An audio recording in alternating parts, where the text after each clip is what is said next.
భావించవచ్చు. ఎందుకంటే ప్రపంచవ్యాప్తంగా సంవత్సరానికి 5.6% ప్రజలు ఈ యొక్క మాదక ద్రవ్యాలను వాడుతున్నారు. మరి మన భారతదేశంలో చూసుకుంటే ఆల్మోస్ట్ 190 మిలియన్లు ప్రజలు ఈ యొక్క మాదక ద్రవ్యాలను వాడుతున్నారు. మరి దీనివల్ల విద్యార్థులు చదువులు వదిలి వాళ్ళ సర్వస్వం కోల్పోయి సమాజంలో ఒక నిర్భాగ్యులుగా మారుతున్నారు. మరి ఒకసారి మత్తుకు అలవాటు పడితే వాళ్ళ యొక్క చదువు, ఉద్యోగం, సంసారం, ఆరోగ్యం, కుటుంబం ఇవన్నీ కూడా సర్వస్వం నాశనమైపోయి డ్రగ్ కోసం యువత మరి చివరకు దొంగతనాలు, హత్యలకు కూడా వెనుకాడని ప్రమాదమైన పరిస్థితికి వాళ్ళు చేరుకోవటం మనం గమనించాలి. దీనన్నిటికీ ముఖ్య కారణం ఏంటంటే ఈ డ్రగ్స్ని ఏ విధంగా మరి అబ్యూస్ చేస్తారో మనం ఒకసారి గమనించాలి. ఎందుకంటే ఎవరైనా యువతని మరి డ్రగ్స్ ఇవ్వటం అలవాటు చేస్తే వాళ్ళు డ్రగ్స్కి బానిస అవటమే కాకుండా వాళ్ళు ఎలిసిట్ ద డ్రగ్ ట్రాఫికింగ్ అంటే వాళ్ళ చేతనే మళ్ళీ ఈ డ్రగ్స్ అమ్మిస్తారు. మరి ఈ డ్రగ్స్ తీసుకోవటం వల్ల వాళ్ళకి ఏమొస్తుంది అంటే గంజాయి, cocaine, heroin, opioids, narcotics, there are many drugs. ఈ నార్కోటిక్ డ్రగ్స్ వాడటం వల్ల చాలామంది కూడా ఈ యొక్క సెంట్రల్ నర్వ్ సిస్టమ్ అనేది యాక్టివ్ అయిపోవటం, తద్వారా వాళ్ళకి ఎలాంటి బాధలు ఉన్నా వాళ్ళు మర్చిపోవటం, సడన్గా వాళ్ళ ఫేస్ మీద హాట్ ఫ్లాషెస్ అంటే ఒక రకమైన ఎరుపు రంగు రావటం, మెడ మీద రావటం, మరి వాళ్ళు తీసుకున్న వాళ్ళకి వెంటనే ఒక ఎనర్జీ వచ్చినట్లు, it causes a boosting of the energy and సడన్గా బీపీ, హార్ట్ రేట్ పెరగటం. మరి చాలామంది హాలుసినేషన్స్ అంటారు, అంటే ఈ డ్రగ్స్ తీసుకున్న వాళ్ళకి అదొక అలవాటు ఉంటుంది. ఎందుకంటే వాళ్ళ రియాలిటీలో వాళ్ళ ఒక పాపర్స్ కావచ్చు, లేదా వాళ్ళు చాలా బాధలు పడవచ్చు, డిప్రెషన్లో ఉండొచ్చు. ఎప్పుడైతే ఈ డ్రగ్స్ వాడతారో సడన్గా వాళ్ళ యొక్క థాట్ ప్రాసెసింగ్ అనేది చేంజ్ అవుతుంది. అంటే ఏంటంటే వాళ్ళు ఏం చూస్తున్నారో, ఏం వింటున్నారో అదంతా కూడా రివర్స్గా వాళ్ళకి కనిపిస్తుంది, అంటే which is not there. So ఇలాంటి ఒక వింత అనుభూతిని, ఒక యాజ్ ఇఫ్ ఒక స్వర్గానికి పోయిన అనుభూతిని వాళ్ళు పొందటం వల్ల, ఈ డ్రగ్స్ తీసుకోవటం వల్ల వాళ్ళ యొక్క బాధలు తగ్గిపోయి వాళ్ళు ఒక యూఫోరియాలోకి వెళ్ళటం వల్ల ఈ డ్రగ్స్ ఒకదానికి అలవాటు పడతారు. అంటే ఎప్పుడైతే ఈ డ్రగ్స్ అలవాటు చేస్తారో డెఫినెట్లీ ఇక వాళ్ళు ఆ డ్రగ్స్ యొక్క అడిక్షన్కి అసలు వాళ్ళు బయటకు రావటం చాలా కష్టం. అయితే దీనికి అంతటి ముఖ్య కారణం ఏంటంటే గత ప్రభుత్వంలో మీరు గమనిస్తే మనము డ్రగ్స్ తీసుకోవద్దు, డ్రగ్స్ వద్దు బ్రో అంటే వైసీపీ ప్రభుత్వం ఏమంది, డ్రగ్స్ తీసుకో బ్రో అంటూ వింత ప్రచారం చేశారు. మరి అది కూడా ఎవరితో చేశారంటే వైజాగ్ స్టూడెంట్ యూనియన్ ప్రెసిడెంట్, వైసీపీకి చెందిన వ్యక్తి పులగం కొండారెడ్డి. ఆయన టార్గెటింగ్ అంటే ఏంటంటే ఒక engineering colleges, schools and different sectors అంటే ఉద్యోగస్తుల మీద టార్గెట్ చేసి ఈ డ్రగ్స్ని ఏ విధంగా అమ్మాడో మరి మీ అందరికీ తెలుసు. ఈ డ్రగ్స్ పార్టీ అంటే వాళ్ళ పార్టీలో పెద్ద పెద్ద నేతలు ఎక్కడైనా పార్టీ చేసుకుంటుంటే పార్టీకి సరఫరా చేసి వాళ్ళ ద్వారా పదవులు పొందటం, ఈ పదవి వచ్చింది ఆ డ్రగ్స్ ఆయన సప్లై చేయటం వల్ల. మరి ఈ డ్రగ్స్ సప్లై చేయటమే కాకుండా ఆయన అడ్డంగా సప్లై చేస్తున్నప్పుడు ఈగల్ టీంకి దొరకటం అనేది మీరు కూడా గమనించాలి.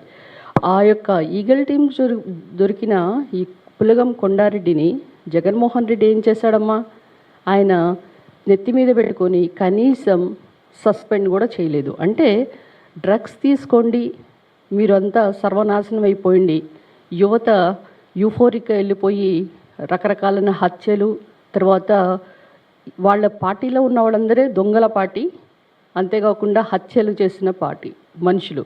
అలాంటి వాళ్ళని ఇంకా ఎంకరేజ్ చేస్తూ ఇక రపా అనుకుంటూ ఏ విధంగా వాళ్ళు వింత పోకడలు పోతున్నారో మీ అందరికీ తెలుసు.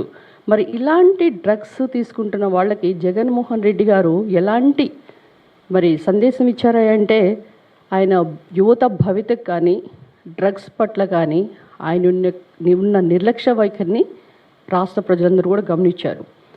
గత 5 సంవత్సరాలు అంటే అన్నపూర్ణ ఆంధ్రప్రదేశ్గా ఉన్న ఆంధ్రప్రదేశ్ని గంజాయి ఆంధ్రప్రదేశ్గా మార్చి మరి కాలేజెస్, స్కూల్స్, కనీసం బడ్డీ కొట్లను కూడా వదలకుండా డ్రగ్స్ సరఫరా ఇబ్బడి ముబ్బడిగా చేసి ఏరులై పారించారు.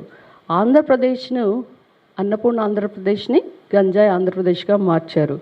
ఇక గంజాయి సరఫరాకి రాజధాని ఏదయ్యా అంటే ఆంధ్రప్రదేశ్ని రాజధానిగా అంటే దేశ రాజధానిగా చేసిన ఢిల్లీ కాదు, గంజాయికి ఆంధ్రప్రదేశ్ దేశ రాజధానిగా మార్చారు.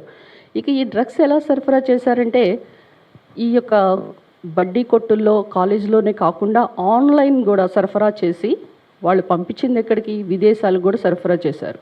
ఈ విధంగా డ్రగ్స్ని వాళ్ళు ఏరులై పారించిన సందర్భంగా ఇప్పుడు మనం ఈ డ్రగ్స్ మీద కూటమి ప్రభుత్వం యుద్ధం చేయాల్సి వస్తుంది.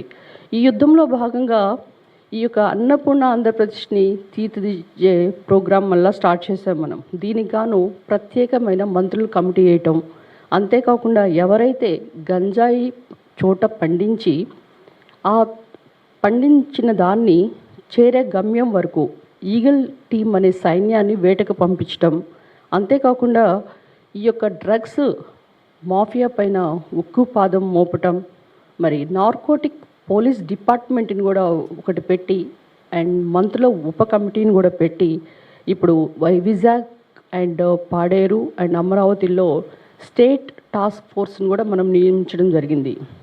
ఇక రాష్ట్రంలో ప్రత్యేక ఈగిల్ కమిటీ 26 జిల్లాల్లో ఉంటే 5 సిటీల్లో స్పెషల్ కోర్ట్స్ ఉన్నాయి. సో ఈ విధంగా గంజాయి సాగుదారులకి, స్మగ్లర్స్కి, వినియోగదారులకి సైతం వాళ్ళు ఎవరిని వదిలిపెట్టకుండా జైల్లో పెట్టి ఈగల్ విభాగం నడుం బిగించింది. ఇక కఠినమైన చర్యలు, ఇక ఎవరైతే డ్రగ్స్ సరఫరా చేస్తున్నారో వాళ్ళందరినీ ఇప్పటి వరకు మనము ఆల్మోస్ట్ 9,500 మందిని అరెస్ట్ చేశాం.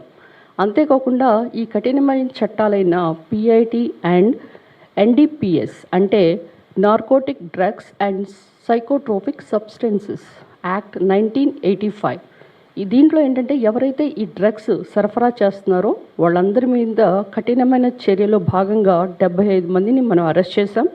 అంతేకాకుండా 17 మంది ఎవరైతే ఈ డ్రగ్స్ సప్లై చేశారో వాళ్ళ యొక్క ఆర్థిక లావాదేవీల్ని మనం గమనించి వాళ్ళ యొక్క ఆస్తుల్ని అంటే 10.5 కోట్లు మనం సీజ్ చేయడం కూడా జరిగింది.